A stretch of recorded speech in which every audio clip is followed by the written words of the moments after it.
چھٹا سوال، چھٹی غلط فہمی ہے کہ اسلام خواتین کو اپنے حقوق نہیں دیتا، اسی لیے اسے حجاب میں رکھتا ہے. اسلام ڈیگریڈز وومن، اسلام خواتین کے حقوق نہیں دیتا، اسی لیے اسے حجاب میں رکھتا ہے اور اس کے اوپر ظلم کرتا ہے.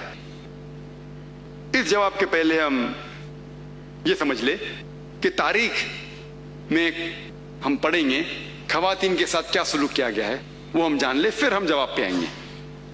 اگر آپ بیبیلونین کی تاریخ پڑھیں گے، ہسٹری آف بیبیلونین سیولائزیشن، اس میں یہ لکھا ہے کہ جب بھی کوئی مرد قتل کرتا تھا اس کو سزا ملنے کے بدلے اس کی بیوی کو سزا ملتی تھی. اگر آپ گریک سیولائزیشن پڑھیں گے، اس میں ایک خاتون تھی جس کا نام تھا پینڈورا، ایک امیجنری وومن تھی پینڈورا، جو گریک لوگ کہتے تھے اس کے وجہ سے ساری مشکلات جو دنیا میں ہیں وہ اس خاتون کی وجہ سے ہے. ان کا ایک تصور تھا جو غلط تھا. اور اس گریک سیولائزیشن میں خاتون کی عزت ہی نہیں تھی، ویشیا پنا کافی کامن تھا، عام تھا.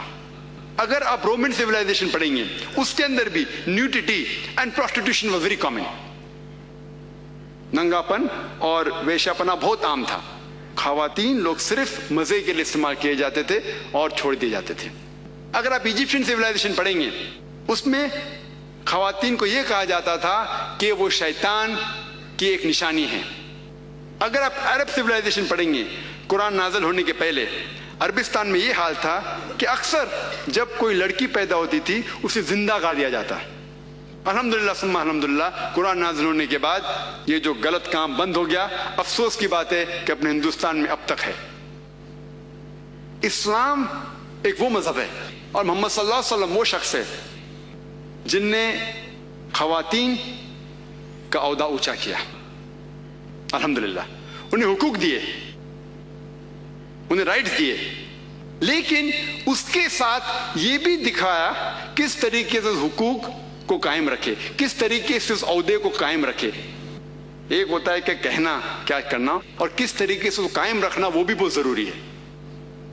تو اسلام نے یہ بتایا کہ جب الحمدللہ خواتین کو اٹھایا گیا ہے اور کلی طور پہ عام طور پہ مرد اور عورت اسلام میں برابر ہیں، کچھ چیز میں مرد کا درجہ اونچا ہے، کچھ چیز میں عورت کا درجہ اونچا ہے، لیکن کلی طور پہ دونوں برابر ہیں.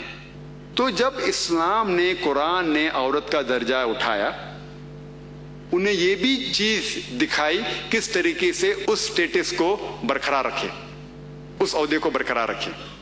اور اکثر لوگ بات کرتے خواتین کے حجاب کے بارے میں. اللہ سبحانہ و تعالی قرآن مجید میں پہلے مرد کے حجاب کے بارے میں ذکر کرتے، پھر عورت کے. اللہ تعالیٰ فرماتے سورہ نور میں، سورہ نمبر 24 آیت نمبر 30 میں کہ اے مومن مرد، اے مومن، جب بھی آپ کسی خواتین کو دیکھیں گے تو نظر نیچے کرو. اس کا مطلب جب بھی کوئی مرد خاتون کو دیکھتا ہے اور کچھ بھی غلط خیالات اس کے دل میں آتے ہیں، امیڈیٹلی قرآن کا حکم ہے کہ نظر نیچے کرو. ایک وقت ایک مسلمان ایک لڑکی کو گھور کے دیکھ رہا تھا، تو میں نے اس سے کہا بھائی صاحب آپ کیا کہہ رہے ہیں، یہ حرام ہے. تو اس نے کہا کہ ہمارے محمد صلی اللہ علیہ وسلم نے کہا کہ پہلی نظر معاف ہے، دوسری حرام ہے. میں نے اب تک آدھی نظر بھی پوری نہیں کیا. تو محمد صلی اللہ علیہ وسلم حدیث میں فرماتے ہیں کہ پہلی نظر معاف ہے، دوسری حرام ہے. اس کے مطلب یہ نہیں کہ اب 10 منٹ تک کے لڑکی کو گھورتے رہو بنا پل کے جھپکائے اور کہیں گے کہ نظر پوری نہیں ہے. محمد صلی اللہ علیہ وسلم کہنا یہ تھا کہ اگر آپ انجانے میں کوئی خاتون کو دیکھ لیتے ہیں، لڑکی کو دیکھ لیتے ہیں، تو جان بوجھ کے اس کے طرف پھر سے مت دیکھو، اس کے خوبصورتی کو دیکھنے کے لیے جان بوجھ کے واپس سے مت دیکھو. دوسری آیت قرآن مجید کے اللہ تعالیٰ فرماتے سورہ نور میں، سورہ نمبر 24 آیت نمبر 31 میں کہ اے مومن عورتیں، اے مومنہ، آپ جب بھی کوئی مرد کو دیکھے تو اپنے نظر نیچے کرو اور اپنے سر کے اوپر جو کپڑا ہے یا دوپٹہ ہے اسے اپنی چھاتی کے اوپر ڈھانک لو، اور اپنی زینت کسی کو بھی مت دکھاؤ، صرف اپنے شوہر، اپنے بیٹے، اپنے والد، اور ایک بڑی فرشت ہے جو محرم جس سے شادی نہیں کر سکتے دیا گیا ہے. عام طور پہ हिजाब के लिए 6 फराइज है, 6 नुक्ते हैं, 6 पॉइंट्स है। नंबर 1, एक्सटेंट औरा, जो मर्द के लिए है कम से कम नाक से लेके घुटने तक, और खवातीन के लिए पूरा जिस्म ढका रहना चाहिए। सिर्फ जो दिख सकता है वो चेहरा और हाथ। कुछ उलमा कहते हैं ये भी ढका होना चाहिए। बाकी 5 बातें खवातीन और मर्द के लिए यकसा है। दूसरा पॉइंट, जो कपड़े वो पहन रहे हैं वो इतने पतले नहीं होना चाहिए ताकि कोई उसके आर पार दिख सके। तीसरा पॉइंट, ऐसे कपड़े, चुस्त कपड़े नहीं होना चाहिए जिससे जिस्म का ढांचा दिख सके। चौथा पॉइंट, कपड़े इतने भड़कीले नहीं होना चाहिए कि दूसरे जिन्स को मुतासिर करे। पांचवा पॉइंट, कपड़े गैर जिन्स के, औरत मर्द के कपड़े ना पहने और मर्द औरत के कपड़े ना पहने। और छठा, कि कोई गैर मुस्लिम के कपड़े ना पहने जो उसकी निशानी है। ये 6 पॉइंट है हिजाब के, 6 नुक्ते हैं, 6 फराइज है हिजाब के। और अल्लाह सुब्हानहू व तआला फरमाते सूरह अहज़ाब में, सूरह नंबर 33 आयत नंबर 59 में, या नबी कह दो अपने बेटियों से, अपने बीवियों से और मोमिना से, मोमिन खवातीन से, कि जब भी वो बाहर जाए तो जिलबाब पहने, अपने आप पे ओढ़ ले जिलबाब, ताकि लोग उन्हें पहचान सके और उन्हें परेशान न करे। People will not molest them, क्या लोग उन्हें पहचाने और उनकी इज्जत से न खेले। मिसाल के तौर पे अगर दिल्ली में, दिल्ली के सड़क पे मिसाल के तौर पे 2 जुड़वा बहन जो बहुत खूबसूरत है, हूबहू खूबसूरत है, बहुत खूबसूरत है, 2 जुड़वा बहन चल रहे हैं दिल्ली के सड़क पे। एक जुड़वा बहन पहनी हुए इस्लामिक लिबास, पूरा जिस्म ढका हुआ, सिर्फ चेहरा और हाथ दिख रहा है, और दूसरी बहन पहनी हुई मगरबी लिबास, मिनी स्कर्ट्स या शॉर्ट, मगरबी लिबास तो मिनी स्कर्ट्स या शॉर्ट्स, जो तन को कम ढक रहा है और दिखा रहा है ज्यादा। और दोनों जुड़वा बहन अगर दिल्ली के सड़क, कनॉट प्लेस, अगर वहां चल रहे हैं और सड़क के कोने पे, किनारे पे एक लफंगा ठहरा हुआ है लड़की को छेड़ने के लिए, मेरा यह सवाल है कि वो लफंगा किसको छेड़ेगा? वो बहन को जो इस्लामिक लिबास पहनी हुई है, हिजाब पहनी हुई, क्या वो बहन जो मगरिबी लिबास पहनी हुई है किसको छेड़ेगा? जो मगरिबी लिबास पहना हुआ है। कुरान सही कहता है कि हिजाब खवातीन को महफूज रखता है और इज्जत बरकरार रखता है। और इसके बाद इस्लामी शरीयत ये कहती है कि अगर कोई आदमी किसी औरत का बलात्कार करता है, जबर ज़िना करता है, तो उसके लिए सजाए मौत, डेथ पेनल्टी। बहुत से गैर मुस्लिम कहेंगे सजाए मौत, आज की तारीख में 21वीं सदी में सजाए मौत, कितना बेदर्द दीन है ये इस्लाम, कितना नागवार दीन है। लेकिन मैं सवाल पूछा हूं हजारों गैर मुस्लिम से, अब भी पूछ रहा हूं कि मिसाल के तौर पे खुदा ना करे कोई आपकी मां या आपकी बहन का बलात्कार करता है और वो बलात्कार करने वाले को आपके सामने लाया जाता है और आपको जज बनाया जाता है, आप क्या सजा उसे देंगे? और 100% मुझे जवाब ये मिला कि सारे गैर मुस्लिम ने कहा कि हम उसे सजाए मौत देंगे। कुछ गैर मुस्लिम ने यह भी कहा कि हम उसे तड़पा तड़पा के मारेंगे। तो जब आपकी कोई वालदा या आपकी बहन का बलात्कार करता है, आपको उससे सजाए मौत देने का है, दूसरी किसी बहन का बलात्कार करता है, आपके सजाए मौत गलत है। ये डबल स्टैंडर्ड्स क्यों? जो लॉ होता है ये क्यों होना चाहिए? अगर आप जानते, आज जो लोग कहते हैं अमेरिका इतनी एडवांस्ड मुल्क है, लोग उसकी तरफ देखते, आप जानते वो एक मुल्क है जिसमें ज्यादा बलात्कार होते हैं। एक मुल्क है जो नंबर 1 पे नहीं है, लेकिन जो मैक्सिमम रेप जितने दुनिया में होते हैं उसमें से एक मुल्क है यूएसए। एफबीआई के स्टैटिस्टिक्स के हिसाब से 1991 के एफबीआई के स्टैटिस्टिक्स के मुतालिक उसमें लिखा गया है कि हर रोज अमेरिका में 1756 बलात्कार होते थे। 1996 के स्टैटिस्टिक्स के हिसाब से, 1996 के स्टैटिस्टिक्स के हिसाब से US crime department of justice वो कहती है कि 1996 में हर रोज ऑन एवरेज हर रोज 2713 बलात्कार होते थे। 91 में 1756, 96 में 2713। अमेरिकन लोग और जरा ज्यादा बोल्ड हो गए और हिम्मत वाले हो गए। हर रोज 2713, यानी हर 32 सेकंड में एक बलात्कार होता है अमेरिका में आज की तारीख में। हम इस ऑडिटोरियम में लगभग 2 घंटे से हैं।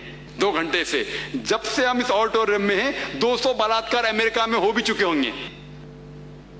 मैं आपको यह पूछना चाहता हूं, अगर हम इस्लामिक शरीयत लागू करें अमेरिका में कि कोई भी मर्द कोई खवातीन को देखे और कोई भी गलत तस्वुर उसके दिमाग में आया, उसे अपनी नजर नीचे करना चाहिए। उसके बाद खवातीन सारा जिस्म ढके, सिर्फ चेहरा और हाथ छोड़ के, और उसके बाद अगर कोई मर्द बलात्कार करता है, सजाए मौत। मैं ये पूछना चाहता हूं कि अमेरिका में बलात्कार की फीसद बढ़ेंगी, वही रहेंगी या घटेंगी? घटेंगी। आप इस्लामी शरिया लागू करो और इमीडिएटली आपको रिजल्ट्स मिलेंगे। और जो एक्स होम मिनिस्टर थे एल.के. अडवाणी, अभी नहीं है, इस देश के होम मिनिस्टर थे, उनने तजवीज की थी, उनने कहा था गवर्नमेंट से कि बलात्कार करने वाले को डेथ पेनल्टी मिलनी चाहिए। और मैं अल्हम्दुलिल्लाह उन्हें कांग्रेचुलेट किया। एल.के. अडवाणी जो होम मिनिस्टर थे, अभी नहीं है, उनने कहा था चंद साल पहले कि बलात्कार करने वालों को सजाए मौत होना चाहिए। और मैं उनकी इस बात पे सहमत हूं। बाकी बात से शायद सहमत नहीं हूं, बट इस बात पे तो सहमत हूं। और इंशाअल्लाह जो अगले होम मिनिस्टर आएंगे वो ये कहेंगे कि खवातीन को हिजाब भी पहनना पड़ेगा इंशाअल्लाह।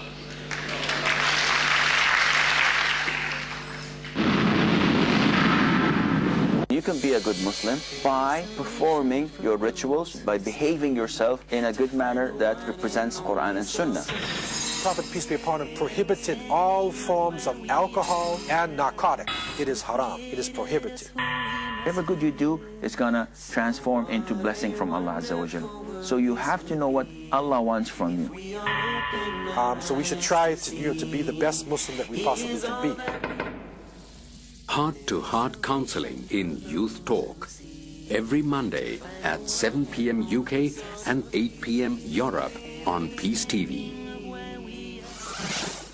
Assalamu alaikum wa rahmatullah. This is Yasir Qadhi and you're watching Peace TV, the solution for humanity.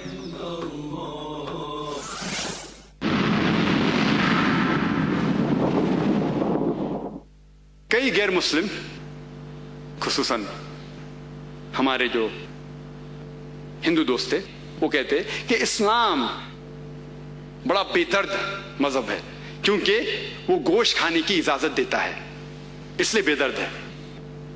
एक जानवर के जान लेना कितना बेदर्द है, गोश्त खाने की इजाजत देता है, इसलिए बेदर्द है। पहले मैं ये कहना चाहता हूं कि एक मुसलमान शुद्ध शाकाहारी होके, प्योर वेजिटेरियन होके भी अच्छा मुसलमान हो सकता है। गोश्त खाना हमारे लिए फर्ज नहीं है। कुरान में या हदीस में कहीं लिखा नहीं कि गोश्त खाना फर्ज है। एक मुसलमान अच्छा मुसलमान शुद्ध शाकाहारी होके, प्योर वेजिटेरियन होके भी हो सकता है। लेकिन अल्लाह ताला फरमाते हैं सूरह माइदा में, सूरह नंबर 5 आयत नंबर 1 में, कि हमने आपको खाने के लिए सारे जानवर जिसके 4 पैर है उसकी इजाजत दी है, सिर्फ जिसकी मुमानियत है। We have agreed that you can eat any four-footed animal with the exception named. ये कहा गया है सूरह नहल में सूरह नंबर 16 आयत नंबर 5 में भी कि कैटिल, भेड़ बकरी बनाया गया है ताकि आपके काम आए और आप उनका गोश्त खा सके। ये सूरह मोमिनून में जिक्र है सूरह नंबर 23 आयत नंबर 21 में कि आप भेड़ बकरी खा सकते हैं। आओ पहले ये समझ ले कि इंसान के लिए गोश्त खाना सही है क्या गलत है। आज की साइंस ये कहती है कि मीट के अंदर, मटन में, गोश्त में हाई लेवल ऑफ प्रोटीन है। इट इज न्यूट्रिशियस, विटामिन के है, आयरन है and high level of protein है। हमारे जिस्म को 20 से ज्यादा अमीनो एसिड की जरूरत है। उसमें से 8 किस्म के अमीनो एसिड जिस्म में बनाए नहीं जाते, तो वो 8 अमीनो एसिड हमें खाने में लेना जरूरी है। कोई भी वेजिटेरियन फूड, कोई भी शाकाहारी खाने में ये 8 अमाइनो एसिड एक साथ है ही नहीं, लेकिन गोश्त में, मच्छी में ये 8 अमीनो एसिड एक साथ है। वो अलग बात है कि अगर हम डिफरेंट वेजिटेबल्स खाएंगे, फ्रूट्स खाएंगे, तो शायद 8 एक साथ में हो जाए, लेकिन एक साथ में एक वेजिटेबल में 8 अमीनो एसिड मौजूद ही नहीं है। और जो जानवर सिर्फ घास फूस खाते हैं, हर्बिवरस एनिमल, मिसाल के तौर पे गाय, बकरी, आप देखेंगे उनके दांत फ्लैट दांत है, चपटे दांत है उनके, वो सिर्फ घास फूस खा सकते, गोश्त खा ही नहीं सकते, उनके दांत है चपटे, हर्बिवरस सेट ऑफ टीथ। आप वो जानवर को देखेंगे जो गोश्त खाते हैं, मिसाल के तौर पे शेर बब्बर, चीता, उनके नोकीले दांत है, कैनाइन टीथ, वो सिर्फ गोश्त खाते हैं, घास फूस खा ही नहीं सकते। अगर आप जाके आईने में अपने दांत देखेंगे, हमारे पास चपटे दांत भी और नोकीले दांत भी है। अगर अल्लाह ताला चाहता कि हम सिर्फ घास फूस खाए, तो ये नोकीले दांत क्यों दिए हमें, तो कैनाइन सेट ऑफ टीथ क्यों दिए? इससे ये जाहिर होता है कि हम गोश्त भी खा सकते हैं। और जो डाइजेस्टिव सिस्टम है भेड़ बकरी का, वो सिर्फ घास फूस खा सकता है, घास फूस हजम कर सकता है, गोश्त हजम कर ही नहीं सकता है। डाइजेस्टिव सिस्टम जो चीते का है, शेर का है, शेर बब्बर का है, वो सिर्फ गोश्त को हजम कर सकता है, घास फूस को कर नहीं सकता है। हमारा डाइजेस्टिव सिस्टम जो भगवान ने बनाया है, जो खुदा ने बनाया है, जो अल्लाह सुब्हानहू बनाया है, वो घास फूस भी हजम कर सकता है, गोश्त भी हजम कर सकता है। अगर अल्लाह ताला चाहता कि हम सिर्फ घास फूस खाए, तो ऐसा डाइजेस्टिव सिस्टम क्यों दे जो गोश्त को भी हजम कर सकता है।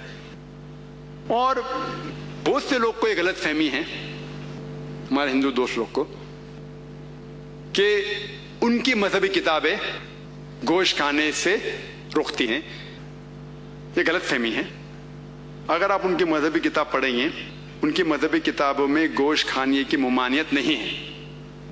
अगर आप पढ़ेंगे Manusmriti chapter number 5 verse number 30, अध्याय 5 श्लोका 30, उसमें लिखा है कि भगवान ने कुछ जानवर को खाने के लिए बनाया है, कुछ जानवर को खिलाने के लिए। God has created some animals to eat and some to be eaten. अगर आप वो जानवर खाते हैं जो खाने के लिए बनाए गए हैं, तो आप कुछ गुनाह नहीं करते। मनुस्मृति अध्याय 5 श्लोका नंबर 30। आगे आप पढ़ेंगे मनुस्मृति अध्याय 5 श्लोका नंबर 31 में कहा गया है कि अगर आप वो जानवर का कत्ल करते हैं जो पूजा के लिए बनाए गए, तो आपको कोई गुनाह नहीं है। मनुस्मृति अध्याय 5 चैप्टर 5 वर्स नंबर 39 एंड 40, 39 और 40, उसमें लिखा गया है कि अगर आप सैक्रिफाइस में गोश्त खाते हैं, पूजा के लिए गोश्त खाते हैं, तो कोई गुनाह नहीं कर रहे। और कई ऐसे हवाले हैं ऋग्वेदा में जहां लिखा हुआ है कि आप भैंस खा सकते। कितने हवाले हैं ऋग्वेदा जिल्द नंबर 10। और अगर आप महाभारत पढ़ेंगे, अनुशासन पर्व अध्याय नंबर 88, जिसका जिक्र मनुस्मृति में भी है, भीष्म से पूछा जाता है, युधिष्ठिर सबसे बड़े भाई है, वो भीष्म से पूछते हैं कि यज्ञ में, पूजा में हमें क्या चीज देना चाहिए ताकि हमारे परदादा खुश होंगे, एंसेस्टर्स विल बी हैप्पी। तो भीष्म जवाब देते हैं कि अगर आप भाजी, फल और चावल देंगे तो हमारे परदादा 1 महीने के लिए खुश होंगे। अगर फल, भाजी, चावल देंगे 1 महीने के लिए। अगर आप मच्छी देंगे तो 2 महीने के लिए। अगर गोश्त देंगे तो 3 महीने के लिए। अगर खरगोश देंगे तो 4 महीने के लिए। अगर बकरी देंगे तो 5 महीने के लिए। अगर सूअर देंगे तो 6 महीने के लिए। अगर परिंदा देंगे तो 7 महीने के लिए। हिरन देंगे तो 8 महीने के लिए। ये मेन्यू है, पूरा लंबा है। आखिर में कहा जाता है कि अगर आप भैंस देंगे तो 11 महीने के लिए, और अगर आप गाय देंगे तो 1 पूरे साल के लिए हमारे परदादा खुश होंगे, और अगर आप राइनोसरस देंगे तो हमेशा के लिए खुश होंगे। तो अगर आप हिंदू मजहबी किताब पढ़ते हैं तो इससे यह मालूम पड़ता है कि हिंदू मजहबी किताब के अंदर भी गोश्त खाने की ममानियत नहीं है। لیکن کیونکہ بہت سے لوگ دیگر مذاہب کی طرف جا رہے تھے، مثال کے طور پہ جینزم، اس لیے ان نے دوسری مذہب کی چیز کو اختیار کیا. اور اگر دیگر مذاہب سے پوچھیں گے کیوں آپ گوشت نہیں کھاتے، تو وہ کہتے ہیں کہ کسی کی جان لینا حرام ہے. جب آپ گوشت کھاتے ہیں تو جانور کی جان لیتے ہیں، اسی لیے حرام ہے. تو میں کہتا ہوں اگر ہم بنا کسی کی جان لیے اس دھرتی پہ جی سکے تو میں سب سے پہلا انسان ہوں گا. میں کہتا ہوں کیونکہ میں ڈاکٹر ہوں، میں جانتا ہوں. میں ان سے کہتا ہوں کہ آج سائنس ایڈوانس ہو چکی ہے. یہ الگ بات ہے کہ پہلے لوگ سمجھتے تھے کہ پیڑ پودے میں جان نہیں ہے. آج سائنس ایڈوانس ہو چکی ہے، ہم جانتے ہیں کہ پیڑ پودے میں بھی جان ہے، پھل میں بھی جان ہے. تو آپ پھل اور پیڑ پودا کیوں کھاتے؟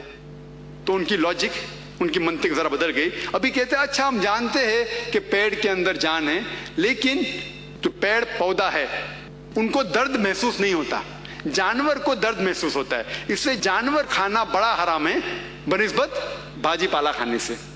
آج سائنس اور ترقی کر چکی ہے. سائنس یہ کہتی ہے کہ پیڑ پودے بھی ان کو درد ہوتا ہے، وہ ہنس بھی سکتے، وہ رو بھی سکتے، وہ چلا بھی سکتے، لیکن ان کی آواز ہمارے کانوں تک نہیں پہنچتی، کیونکہ ہمارے کان صرف 20 سائیکلز ٹو 20,000 سائیکلز، 20 سے 20,000 سائیکلز پر سیکنڈ تک سن سکتے. اس کے نیچے، اس کے اوپر ہمارے کان کو نہیں سنائی دیتا. لیکن پیڑ پودے بھی روتے ہیں، ہنستے ہیں، خوش ہوتے ہیں. آج سائنس ایڈوانس ہو چکی ہے. ایک شخص تھا جو مجھ سے بہت بحث کیا. وہ کہنے لگا ذاکر میں مانتا ہوں کہ پیڑ پودے میں، پھل میں جان ہے، انہیں درد کا بھی احساس ہوتا ہے، لیکن جانور کے پاس 5 سینسز ہے، 5 احساس کرنے کے سینسز ہے. یہ جو پیڑ پودے ہے صرف 3 ہیں. تو کیونکہ پیڑ پودے کے سینسز جو احساس کرنے کے نا، احساس مطلب ٹچ، ٹیسٹ، فیل، یہ سب احساس سینسز بولتے ہیں انگریزی میں. تو کیونکہ پیڑ پودے میں 2 کم ہیں، اسی لیے پیڑ پودے کو مارنا کم گناہ ہے. تو میں نے اس شخص سے کہا کہ مان لو آپ کا کوئی بھائی ہے جو گنگا اور بہرا پیدا ہوتا ہے، نہ سن سکتا ہے نہ بول سکتا ہے، 2 سینسز کم ہیں، 2 احساس کرنے کی چیز کم ہے. اگر وہ بڑا ہوتا ہے اور کوئی اس کا قتل کرتا ہے تو آپ جا کے جج سے کہیں گے کہ جج میرے بھائی کے قاتل کو کم سزا دو کیونکہ اس کے پاس 2 سینسز کم تھے. آپ تو الٹا کہیں گے کہ قاتل کو ڈبل سزا دو، اس نے معصوم کو مارا ہے، بیچارہ بہرا تھا اور گنگا تھا. اسلام میں بہرا گنگا 2 سینس زیادہ 2 سینس کم. قرآن میں لکھا ہوا ہے سورہ بقرہ میں سورہ نمبر 2 آیت نمبر 168، اس میں اللہ تعالیٰ فرماتے یا الذین آمنو، او ایمان والے آپ وہ چیز کھاؤ جو آپ کے لیے حلال ہے. جو حلال ہے وہ جائز ہے، جو حرام ہے وہ ناجائز ہے. تو جو چیز حلال ہے ہم کھا سکتے. کوئی اگر شدھ شاکاہاری ہے، مجھے کوئی گلا شکوہ اس سے نہیں ہے، کوئی گلا شکوہ نہیں. کوئی شدھ شاکاہاری ہے تو میں مانساہاری ہوں، وہ شاکاہاری ہے، مجھے کوئی گلا شکوہ نہیں. لیکن اگر وہ مجھ سے آ کے کہیں گا کہ مانساہاری بننا غلط ہے تو میں جواب دیتا ہوں. اور ہندوستان میں جو لوگ ہیں، کئی لوگ شاکاہاری ہے، اس سے دیکھے جاؤ تو مجھے فائدہ ہے. اگر سب ہندوستانی مانساہاری بن جائیں گے تو یہ مٹن کا بھاؤ جو زیادہ ہو جائے گا. تو مجھے کوئی گلا شکوہ نہیں اگر باقی لوگ شاکاہاری ہے تو.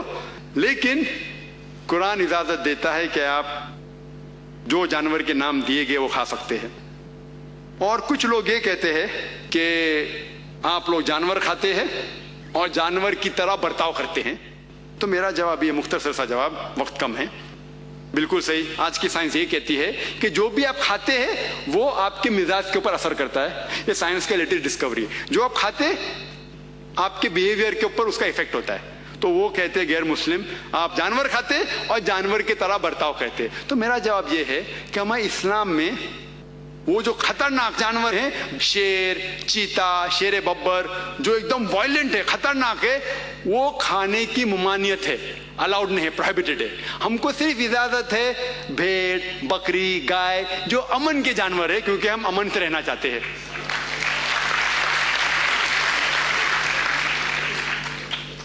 ما لي إليك وسيلة إلا الرجاء، ما لي إليك، ما لي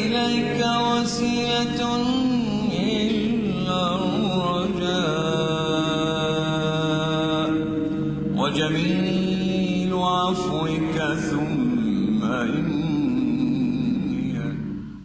A rose looks pleasing, but when held together with other roses, becomes a beautiful